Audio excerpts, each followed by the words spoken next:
territoire a une richesse immense qui est un petit peu à l'abri des regards et il faut vraiment s'y intéresser.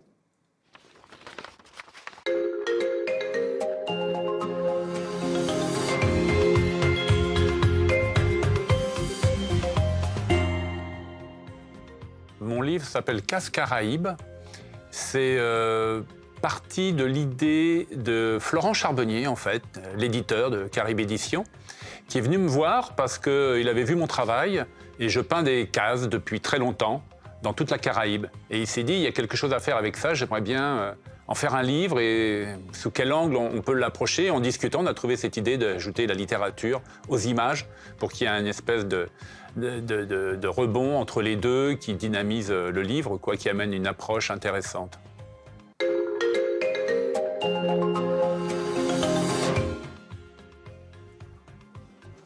Construction simple en bois, les cases traditionnelles sont présentes dans l'ensemble de la Caraïbe. Au fil du temps, le style créole s'est développé. Fondation en ciment, ajout du carbet, toit en tôle, frises et lambrequins, issus du savoir-faire des charpentiers de marine. Cet habitat populaire, que l'on pourrait qualifier aujourd'hui d'écologique par sa conception économe et pratique, évoluera peu finalement, tant il est un archétype universel pour les familles modestes. La fermeture des usines sucrières, à la fin des années 40, conduira à un exode rural important dans les Antilles françaises, exode rural qui continue dans certaines îles peu développées de la Caraïbe. Marie Scondé en parle dans Victoire et la saveur des mots. Les herbes coupantes, les manzelles Marie remplissaient les jardins guinées d'autrefois. Les arbres étaient rongés de pieds-champs, les ronces Saint-Domingue à fleurs blanches rivalisaient avec le glycidia à fleurs mauves. Plus de bœufs ruminant sous l'ombrage des montbiniers, plus de cabrouets bras baissés espérant la charge. Les populations s'installent en ville avec leur style de vie et imposent leurs cases auxquelles ils ajoutent parfois une cour, un espace de jeu pour les enfants, d'élevage pour les volailles, ainsi qu'un espace pour les tâches ménagères. La littérature caribéenne regorge de descriptions de ces quartiers et de ces cases riches en histoire.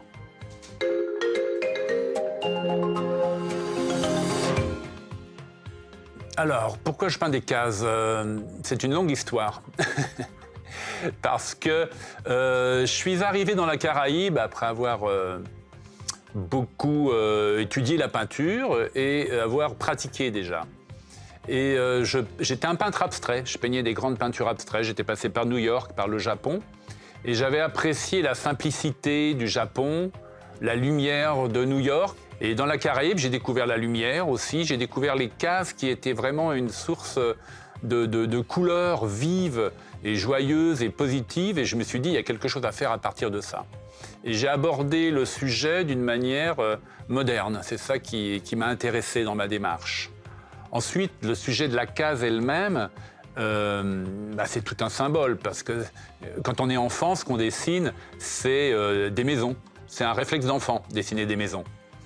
Donc je suis reparti sur cette base-là, en ajoutant tout mon savoir-faire. Et puis j'ai rencontré un public très rapidement, donc ça m'a boosté. Les cases que je peins existent-elles ? Évidemment, elles existent. C'est la base même de la démarche, puisque je suis devenu un peintre figuratif. Après avoir été un peintre abstrait, je suis devenu un peintre figuratif. Et ensuite, il y a tout cet aspect de la démarche qui est essentiel, qui est d'aller sur place, de voyager, de se mettre dans la condition. C'est comme un peu un peintre voyageur, c'est-à-dire qu'il est confronté au sujet, il va y avoir une émotion qui va naître. Bon, maintenant, il y a un regard photographique, puisque moi, je fais des photos, je ne peins pas sur place. Je vais ramener tout ça dans mon atelier. Et là, je vais retrouver l'émotion que j'ai ressentie et retranscrire la réalité. En plus, il y a l'aspect patrimonial qui est très important puisqu'elles sont en train de disparaître. Donc là, je vais laisser une trace de quelque chose qui a existé et qui a nourri mon émotion. Quel est mon parcours artistique qui m'a amené dans la Caraïbe ? Je suis nourri de culture européenne, de la peinture européenne, de la grande peinture européenne. Je suis passé par New York, qui était la place où il fallait être dans ma génération pour accéder à une modernité. Je me suis intéressé beaucoup au Japon, j'y ai été. Et la Caraïbe est arrivée un peu par hasard, à vrai dire. Un peu par hasard. Ma sœur y était, elle m'a fait venir et j'ai trouvé de l'inspiration avec les cases et j'ai pu associer ma démarche qui était terminée en tant que peintre abstrait avec un élément figuratif, les cases, mais le traiter de manière moderne. C'est-à-dire que j'éliminais tout ce qui était anecdotique pour arriver à quelque chose de plus profond, de plus philosophique, arriver à retranscrire cette simplicité qu'il peut y avoir dans la Caraïbe en face de la beauté, tout simplement, qui est quelque chose qui est un peu exclu dans la société européenne maintenant, juste être naïvement ému par la beauté. Et ça, on trouve ça dans la Caraïbe. C'est lié à la lumière, c'est lié à la couleur, c'est lié à tout mon parcours artistique, et c'est lié aussi aux Américains qui m'ont soutenu, qu'on trouve beaucoup dans la Caraïbe. Qu'est-ce que j'ai voulu dire à travers ce livre? J'ai voulu, dans un premier temps, faire un recueil de toutes les différentes architectures de la Caraïbe, qui sont extrêmement riches, avec toutes les différentes origines.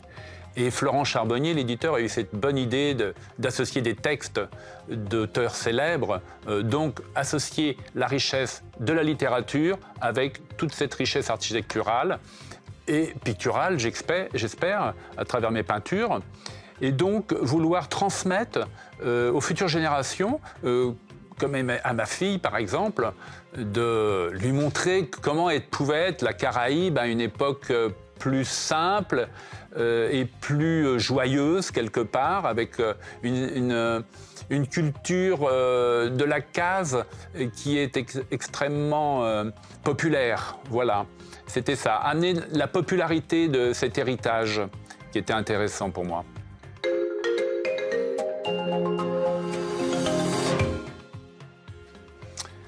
Alors là, c'est beaucoup de souvenirs. On est sur la plage de Petite Plage, à Grand-Case, à Saint-Martin. C'est là où tout a commencé. C'est là le premier pied que j'ai posé dans la Caraïbe, ça a été là. Ma sœur vivait sur cette plage. C'est elle qui m'a fait venir. Et puis, j'y ai construit une très grande partie de ma vie, puisque j'y ai habité immédiatement.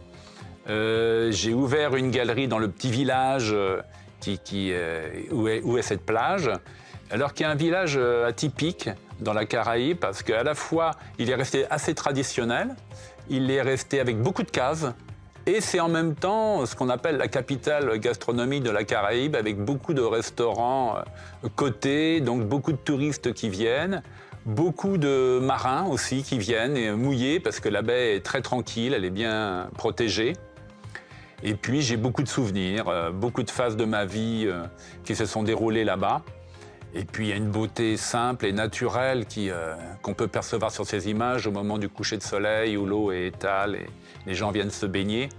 C'est un peu un condensé de la Caraïbe et j'y ai puisé beaucoup d'inspiration.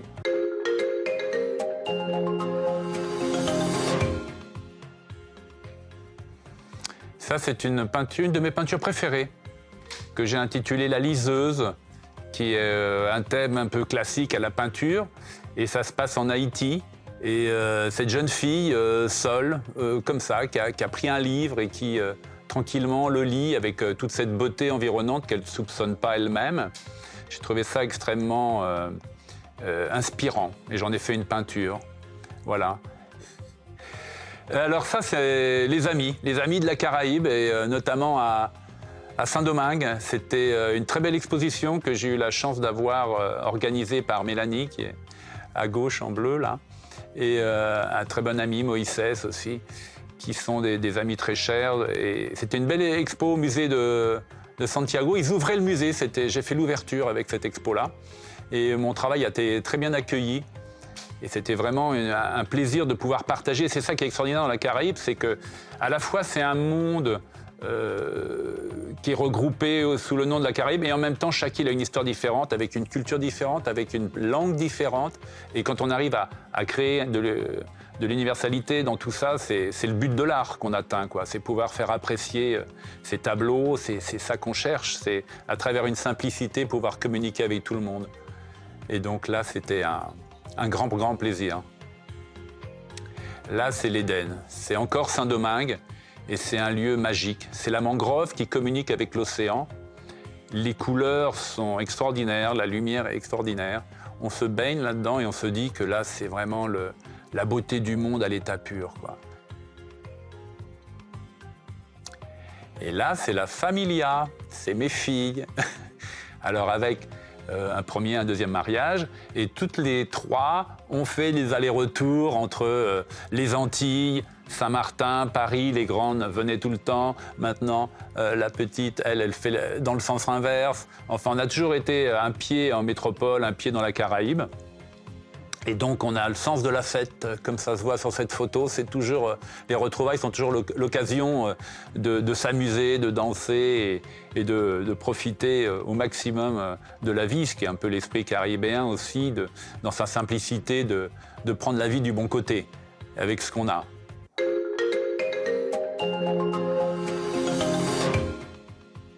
Mon dernier mot, c'est un hommage à la Caraïbe, évidemment, à tous ces artistes, aux auteurs, écrivains, aux peintres, etc. Et aussi se rendre compte que ce territoire a une richesse immense qui est un petit peu à l'abri des regards et il faut vraiment s'y intéresser.